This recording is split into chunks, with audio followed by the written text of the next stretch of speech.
Hi everyone, welcome to global online. This is Ankita Sood. Paper one में research aptitude का एक important topic है research report writing. Research report writing का क्या format होता है, क्या उसके रूल्स रेगुलेशंस होते हैं और कैसे क्वेश्चंस एग्जाम में पूछे जाते हैं, इन सभी चीज़ों का ध्यान रखते हुए एक एमसीक्यू सीरीज में लेकर आई हूँ जिसमें से एज इट इज क्वेश्चंस ज़रूर एग्जामिनेशन में देखने को मिल सकते हैं।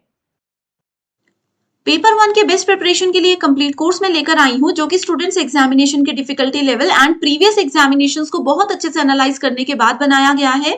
इसमें डेली लाइव लेक्चर्स के साथ आपका पूरा सिलेबस कवर तो हो ही जाएगा, साथ ही आप लोगों को हम topic wise MCQs and PYQs भी प्रैक्टिस करवाते हैं ताकि आपको ये पता लगता रहे कि जो आप पढ़ रहे हो उसमें से कैसे क्वेश्चन एग्जामिनेशन में पूछे जाते हैं। मॉक टेस्ट अवेलेबल है एंड बहुत ही ज्यादा इंपॉर्टेंट है ये 5000 प्लस एमसीक्यू क्वेश्चन बैंक, जिसमें हर एक यूनिट वाइज क्वेश्चंस आपको मिल जाएंगे। इसके बाहर से कुछ भी एग्जाम में नहीं आता है तो ये बहुत इंपॉर्टेंट हो जाता है कि आप एग्जाम से पहले एटलीस्ट 2 से 3 बार ये क्वेश्चंस को प्रैक्टिस कीजिए। न्यू बैच हमारा अपकमिंग मंडे से स्टार्ट होने वाला है तो आप इसको ज्वाइन कर सकते हो एंड फ्री वीडियोस को देखने के लिए ग्लोबल ऑनलाइन ऐप को जरूर डाउनलोड कीजिए। स्टोर सेक्शन पर सर्च बार में लिखिए कोर्स का नाम। जैसे ही आप कंटेंट पर जाते हो आपके सामने कुछ फ्री वीडियोस आ जाएंगी, मेरे सेपरेट कंप्लीट कोर्सेज आ जाएंगे जिसके लिए जो कि एग्जाम के लिए काफी है। इसके बाहर से ना आपको कोई बुक लेने की जरूरत है, ना आपको कोई एक्स्ट्रा मॉक टेस्ट के लिए पे करने की जरूरत है। इस कोर्स के बाहर से कुछ भी एग्जाम में नहीं आता है। लास्ट ईयर भी बहुत से बच्चों ने सिर्फ इसी से पढ़ाई करके अपने एग्जामिनेशन को बहुत अच्छे स्कोर से क्वालिफाई किया था। पीवाईक्यूज आप देख सकते हो, पीडीएफ एंड वीडियो सॉल्यूशन आपको मिल जाते हैं। इसमें आपके स्टेट के साथ साथ बाकी के स्टेट्स के जो क्वेश्चन पेपर्स हैं वो भी आपको मिल जाएंगे ताकि आप लोगों की बहुत अच्छे से प्रैक्टिस भी होती रहे। आप सभी स्टूडेंट्स इस कोर्स को ज्वाइन करने के लिए बस गिवन नंबर्स पर व्हाट्सएप के जरिए कांटेक्ट कर सकते हैं। सो फर्स्ट क्वेश्चन है, what is the accepted style of referencing in writing an educational research report. जब भी आप एक एजुकेशनल रिसर्च कर रहे हो और उसकी रिपोर्ट आपको लिखनी है, कौन सा रेफरेंसिंग का स्टाइल आपको यूज करना चाहिए, ये इस क्वेश्चन में पूछा है। ऑप्शन पर जाने से पहले आपको बताती हूँ कि स्टाइल ऑफ रेफरेंसिंग क्या होता है। देखो, कुछ हमारे पास रिसर्च के दौरान सेट ऑफ इंस्ट्रक्शंस होते हैं। जैसे कि अगर एक बुक की बात करें, हम एक बुक का टाइटल होता है, बुक के ऑथर होते हैं, बुक का पब्लिशर होते हैं, डेट ऑफ पब्लिश होता है किसी बुक का। तो ये सारे कुछ सेट ऑफ इंस्ट्रक्शंस हैं जो कि उस बुक के लिए कंपलसरी है। अब इनको किस सीक्वेंस में लिखना है, किस स्टाइल में लिखना है, ये हमें बताता है स्टाइल ऑफ रेफरेंसिंग। इस क्वेश्चन में डायरेक्ट पूछा है कि एजुकेशनल रिसर्च रिपोर्ट में कौन सा स्टाइल फॉलो करना चाहिए। ऑप्शंस है एमएलए, शिकागो स्टाइल या एपीए स्टाइल। ऑप्शंस लास्ट है none of the above. MLA का मतलब होता है modern language Association. Modern language Association. जितने भी आपके लैंग्वेज से रिलेटेड सब्जेक्ट्स होते हैं, जैसे आप संस्कृत में पीएचडी कर रहे हो, इंग्लिश लिटरेचर में पीएचडी कर रहे हो, उसकी रिसर्च रिपोर्ट अगर लिखनी है तो एमएलए स्टाइल को फॉलो किया जाएगा। ठीक है। वैसे शिकागो स्टाइल होता है जिसको हम सीएमएस भी बोलते हैं, शिकागो मैनुअल ऑफ स्टाइल्स इसको कहा जाता है। और तीसरा ऑप्शन है एपीए, जिसका फुल फॉर्म होता है अमेरिकन अमेरिकन साइकोलॉजिकल एसोसिएशन। ठीक है। अब इसका नाम ही आपको बता रहा है कि साइकोलॉजिकल, जैसे एमएलए में लैंग्वेज था तो ये लैंग्वेज से रिलेटेड सब्जेक्ट्स का फॉर्मेट बताता है। वैसे ही एपीए जितने भी साइकोलॉजी से रिलेटेड सब्जेक्ट्स हैं, साइंस से रिलेटेड सब्जेक्ट्स हैं या फिर आपके एजुकेशन से रिलेटेड सब्जेक्ट्स हैं, उनकी रिसर्च रिपोर्ट लिखने में आपको मदद करता है। करेक्ट आंसर आ गया यहाँ पर ऑप्शन नंबर 3। जैसे इस क्वेश्चन में एजुकेशनल पूछा है, वैसे ही अगर लैंग्वेज पूछा होगा या फिर लिटरेचर पूछा होगा या फिर ह्यूमैनिटी पूछा होगा तो आंसर आपका एमएलए होगा। राइट। ये था बहुत important question. Second is, in the APA style of referencing for a book, what is the following, which of the following would come in the end. देखो, मैंने आपको बताया एपीए हमने अभी डिस्कस किया, इसमें हम ऑथर का नाम भी लिखते हैं, बुक का टाइटल भी लिखते हैं, पब्लिशर की लोकेशन नहीं होती है, ये ऑप्शन पहले ही गलत है, और पब्लिशर का नाम भी होता है, ये सारी चीजें होती है। डेट ऑफ पब्लिश भी होता है कि कब आपकी बुक पब्लिश हुई थी। तो इसमें कहा है कि इस रेफरेंस स्टाइल के हिसाब से सबसे एंड में कौन सी चीज लिखी जाती है। इसका करेक्ट आंसर है option number 4, that is publishers name, प्रकाशक का नाम। अब देखो, ये है एपीए स्टाइल का एक एग्जाम्पल। इस सीक्वेंस को आप लोगों ने याद रख लेना है। एपीए हमें कहता है कि सबसे पहले हमें जो उस बुक का ऑथर है, उन बुक के जो लेखक हैं उनका नाम लिखना है। ठीक है, बुक के ऑथर का नाम लिखना है।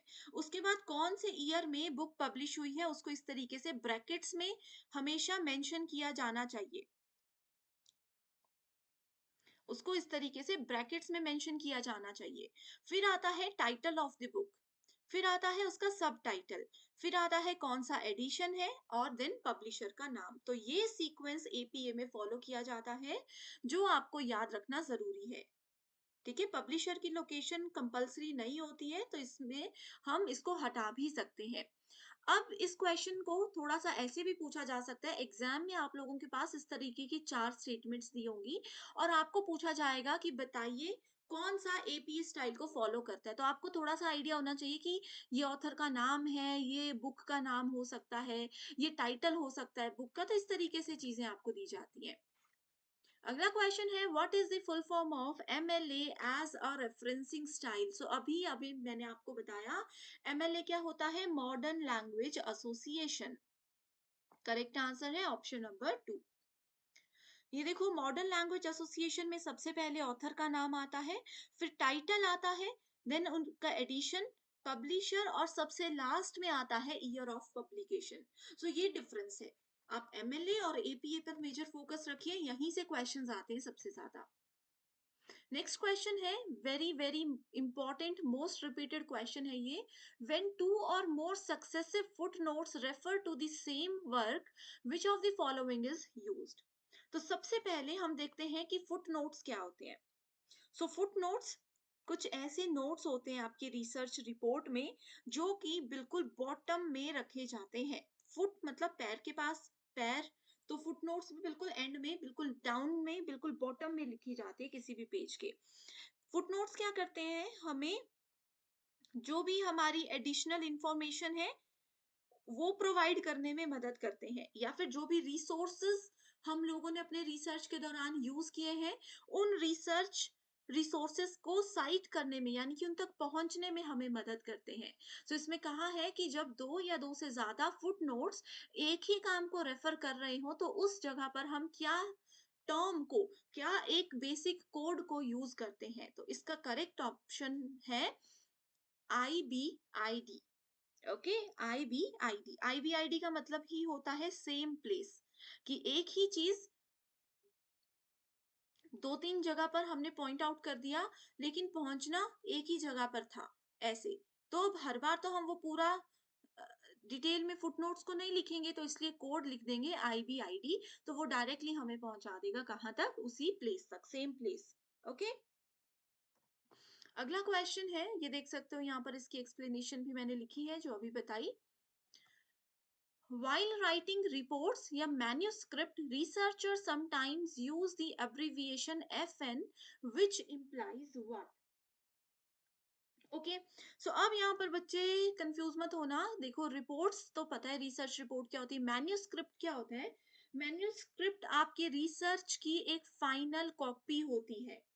ठीक है, आपके इसमें क्लियर क्लियर टाइटल, क्या क्या मेथड्स आपने यूज किए रिसर्च में, उसकी एक फाइनल कॉपी जो होती है वो मैन्यूस्क्रिप्ट या रिपोर्ट कहलाती है।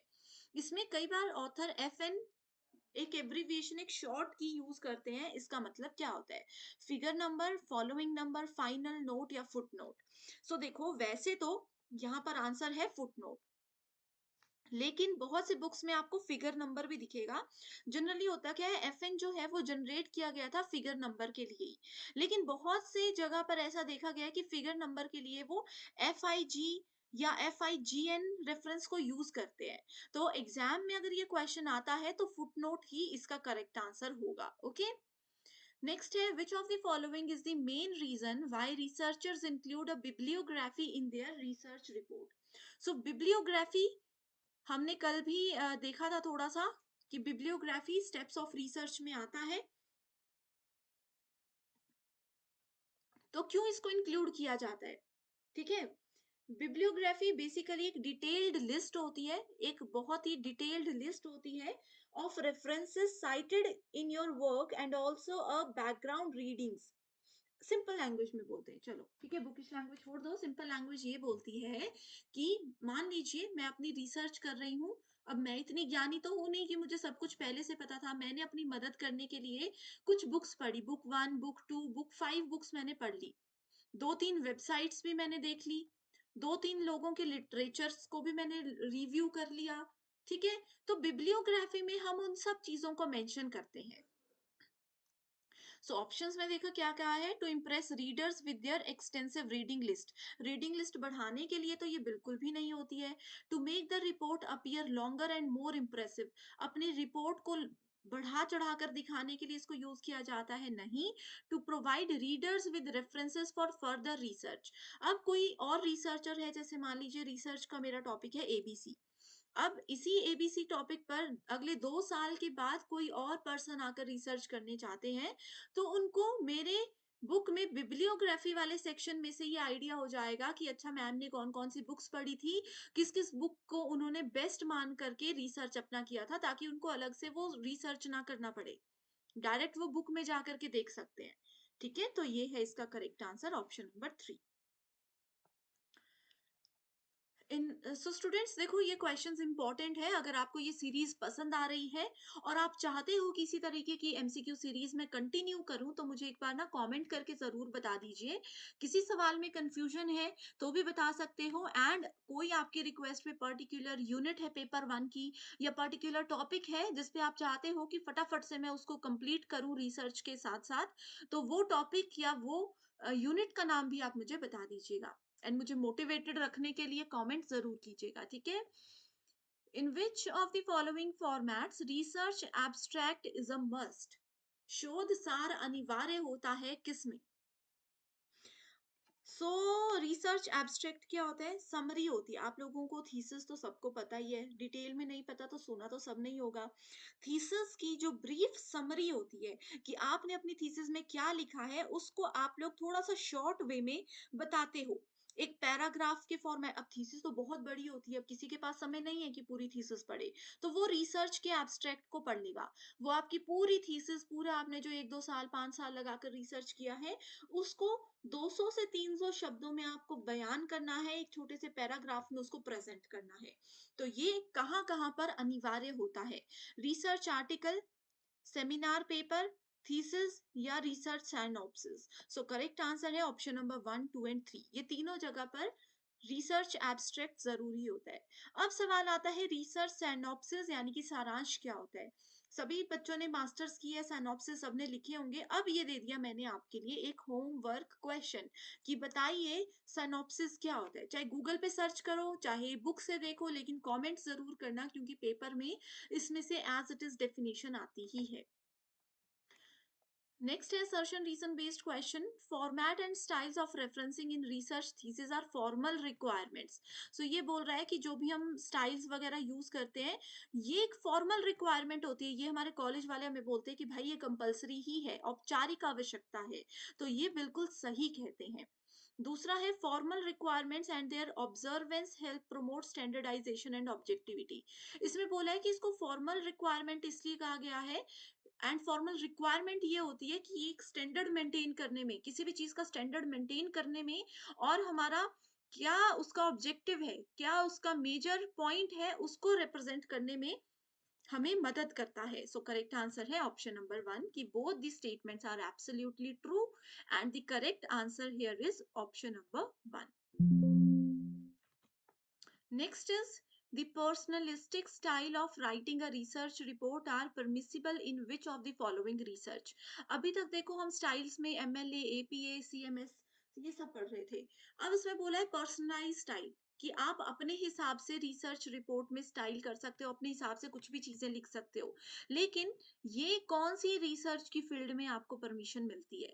कौन सी रिसर्च आपको बोलती है कि जैसा आपका मन है वैसे ही रिसर्च रिपोर्ट आप लिखो? बहुत से कॉलेज, बहुत सी यूनिवर्सिटीज भी ऐसी होती हैं जो आपको बोलती हैं कि जैसा आपका मन है आप उस तरीके से रिसर्च रिपोर्ट लिख सकते हो। Grounded theory, experimental, participant, historical या केस स्टडी रिसर्च। सो इसका आंसर है grounded, participant observation based research और केस स्टडी मेथड। ठीक है, अगला है स्टेटमेंट बेस्ड क्वेश्चन है, there is no difference between format and style of writing and referencing in a thesis and research article. अब देखो इसमें बोल रहा है कि ये कोई भी डिफरेंस नहीं होता है, तो ये तो बिल्कुल गलत है, क्योंकि फर्क होता है। राइटिंग हम कैसे थीसिस और रिसर्च राइटिंग में क्या स्टाइल फॉलो कर रहे हैं, क्या फॉर्मेट फॉलो कर रहे हैं, उनमें डिफरेंस है, ये हमने अभी पढ़ा। एमएलए और एपीए का मैंने एग्जांपल बताया था कि दोनों में डिफरेंस होता है। स्टेटमेंट 2 बोलती है, research ethics and it's observance is mandatory for all the researcher researches.